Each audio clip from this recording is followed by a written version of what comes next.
काशी का एक विद्वान, उसका एक ही काम था जगह जगह जाना और वहां के विद्वानों को चुनौती देना कि आओ मुझसे शास्त्रार्थ करो। एक बार उसको काशी के किसी विद्वान ने कहा, सुनो तुम सबसे शास्त्रार्थ करते रहते हो, तुम में हिम्मत है तो जगन्नाथपुरी के माधवदास को हरा के दिखाओ। बोले हरा दिया तो? बोले तुम मान जाऊंगा मैं तुमको कि तुम विद्वान हो, तुम जाओ पुरी में जाके माधवदास से शास्त्रार्थ करो, उसको हरा दो, और सुनो एक भोजपत्र में उनसे लिखवा के लाना कि वो तुमसे हार गए और नीचे उनका हस्ताक्षर हो माधवदास, तब मैं मानूंगा कि तुमने उनको हरा दिया। काशी का विद्वान पहुंच गया जगन्नाथपुरी, पूछते पूछते कहां है माधवदास, पहुंच गए उनके कक्ष में। माधवदास जी ने जैसी देखा कोई परम विद्वान आया है, तुरंत दंडवत प्रणाम किया, बोले आज मेरे भाग्य खुल गए, आप पधारे। विद्वान ने कहा, देखो भैया हम तुमसे शास्त्रार्थ करने आए हैं, तुमको हराने आए हैं। माधवदास बोले शास्त्रार्थ मत करो, मैं पहले ही हार गया, मैंने स्वीकार कर ली कि मैं हार गया। नहीं नहीं नहीं, शास्त्रार्थ करो हमसे। माधवदास जी बोले शास्त्रार्थ क्या करना भगवान, आप मेरी कुटिया पे पधारे हैं, मैं मान गया ना कि मैं हार गया, आप जीत गए मैं हार गया। बोले तो फिर इस पे भोजपत्र पे लिखो कि तुम हमसे हार गए हो। हाँ लाइए मैं लिख देता हूं, ये फलाने नाम के व्यक्ति काशी से आज जगन्नाथपुरी आए और इनसे शास्त्रार्थ में मैं हार गया, आज के बाद ये कभी भी जगन्नाथपुरी आएंगे तो इनकी पूरी सेवा की जिम्मेवारी मेरी। नीचे माधवदास हस्ताक्षर कर दिए, लीजिए भगवान मैं हार गया। काशी के विद्वान पूरी दर्शन करके चले गए काशी, और उस विद्वान जिसने चुनौती दी थी उसको जाके कहा, ले हरा दिया तुम्हारे माधवदास को। बोले ऐसा हो नहीं सकता। बोले देखो उसने खुद ने लिखा। जैसे पत्र खोल करके देखा, ये अमुक नाम के व्यक्ति काशी से आज जगन्नाथपुरी आए, इन्होंने आकर के शास्त्रार्थ किया और शास्त्रार्थ में मुझसे बुरी तरह हार गए, आज के बाद ये कभी भी जगन्नाथपुरी आएंगे तो मेरे को प्रणाम करेंगे, मेरी सेवा करेंगे, काशी से मेरे लिए बहुत सारी सेवा लेके आएंगे। नीचे माधवदास। तो जो विद्वान था वो सिर पकड़े, बोले नहीं नहीं नहीं नहीं, ऐसा नहीं लिखा है, ये लिखा है कि वो मुझसे हार गए। बोले तुम खुद पढ़ो। उसने पढ़ा तो उसमें लिखा था कि ये व्यक्ति माधवदास से हार गए। रात में फिर भागे जगन्नाथपुरी, 2-3 दिन में पहुंचे। माधवदास को जाके पकड़ा, छल करते हो मेरे साथ? बोले भगवान मैंने क्या किया, क्या लिखा है पत्र में?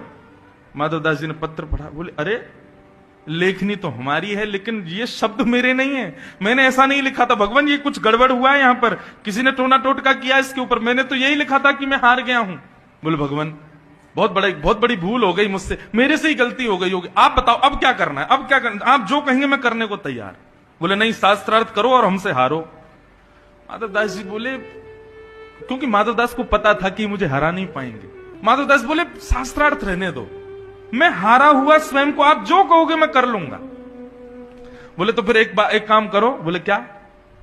मुंह पे कालीत पोतो, गधे पे बैठो, चप्पलों की माला पहनो और पूरे जगन्नाथपुरी में ढिंडोरा पीट के कहो कि मैं काशी के इस विद्वान से हार गया। माधवदास जी बोले जो आज्ञा, मैं करने को तैयार हूं। और कब करोगे? बोले बस मेरा अभी दर्शन का समय है, मैं जगन्नाथ भगवान का दर्शन कर दूं, आप गधा ले आओ, कालीद भी ले आओ और चप्पलों की माला भी बना के रख लो, मैं जैसे ही दर्शन करके बाहर आऊंगा माला पहना देना, कालीद पोत देना, गधे पे बैठा देना, पूरे नगर में हल्ला कर दूंगा कि मैं हार गया। माधवदास जी चले गए मंदिर में और वो जो काशी के विद्वान थे वो चले गए गधा आदि लेने। वो गधा लेके चप्पलों की माला कालीद कटोरा में भर के ले आए। इंतजार कर रहे हैं माधवदास आए तो उसको पोत के बैठा हूं। अब यहां माधवदास तो जगन्नाथ जी का दर्शन कर रहे थे। जगन्नाथ जी आज थोड़े क्रोधित बैठे थे।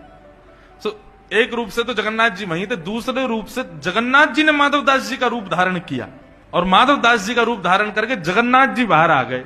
बाहर आकर के उस विद्वान से बोले कहिए। बोले बैठो गधे पे। बोले सुनो इसको रहने दो, पहले तुम शास्त्रार्थी कर लो मुझसे, आओ हरा दो हमको, बैठ जाएंगे। वो तुम तो कह रहे थे कि बिना शास्त्रार्थ के हारा, अब ठीक है मेरा मति बदल गई, दर्शन करने गया ना तो अब मेरे को आया कि नहीं पहले शास्त्रार्थ कर लेना चाहिए, करो शास्त्रार्थ। अब महाराज जैसे शास्त्रार्थ प्रारंभ हुआ, भगवान से कौन जीते, ऐसा हराया कि महाराज भीड़ इकट्ठी हो गई वहां पर, सब ताली बजाने लगे, माधवदास जी की जय जयकार करने लगे। काशी का ब्राह्मण कहने लगा, बोले भगवान क्षमा कर दो। नहीं क्षमा नहीं, बैठो गधे पे बैठो। विद्वान को बैठा दिया गधे पे, मुंह पे पोत दी काली, चप्पलों की माला गले में पहना दी। बोले पूरे नगर में हल्ला करके आओ कि मैं माधवदास से हार गया। पूरे नगर में घूमे, मैं माधवदास से हार गया, मैं माधवदास से हार गया। जनता तो उनको घेर के चलने लगी। माधवदास जी वहां से अंतर ध्यान, ठाकुर जी थे। थोड़ी देर में असली माधवदास जी निकल करके आए मंदिर से। वो तो आए, कहाँ है विद्वान देवता, कहाँ है, गधा में बैठ जाऊं उस पे, काली पोत दो, माला पहना दो, मैं घूम, कहाँ है। देखी तो वो विद्वान खुद ही बैठे घूम रहे हैं, काली पोत के, चप्पल पहन के। मैं हार गया माधवदास से, मैं हार गया माधवदास। माधवदास जी बोले जे क्या हुआ। माधवदास जी दौड़ करके गए, रुदन करने लगे, आंसू पहुंचे। बोले भगवान उतरो जल्दी, ये क्या कर रहे हो आप। अपनी धोती से उनका मुख पोंछने लगे। भगवान ये आपने क्या किया, थोड़ी देर प्रतीक्षा करते, मैं आ तो गया था। विद्वान बोले तेरे पांव पड़ू भैया, तू मुझसे दूर ही रहे, तेने मुझे बहुत बुरी तरह हराया है, तू कोई अद्भुत व्यक्ति है, तू साधारण व्यक्ति नहीं है। बोले मैंने हराया, कब। बोले शास्त्रार्थ में हरा दिया, ये इतनी पब्लिक घूम रही है और तैने ही मुझको हरा करके इस गधे पे बैठा दिया। भैया मैं तेरे सामने कुछ नहीं हूं, तू मुझे क्षमा कर। माधवदास जी बोले कुछ तो अलग हुआ है।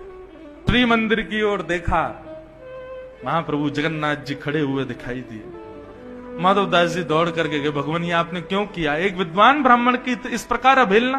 बोले अच्छा, और जो तुम्हारी अवहेलना होती वो। बोले मुझे अवहेलना से कोई कष्ट नहीं है ना भगवान, कोई मेरे को अपमान कर दे, मेरी अवहेलना कर दे, मुझे उससे कोई पीड़ा नहीं, पर उस व्यक्ति ने तो जीवन भर केवल मान ही कमाया और आपने उसकी अवहेलना करवा दी।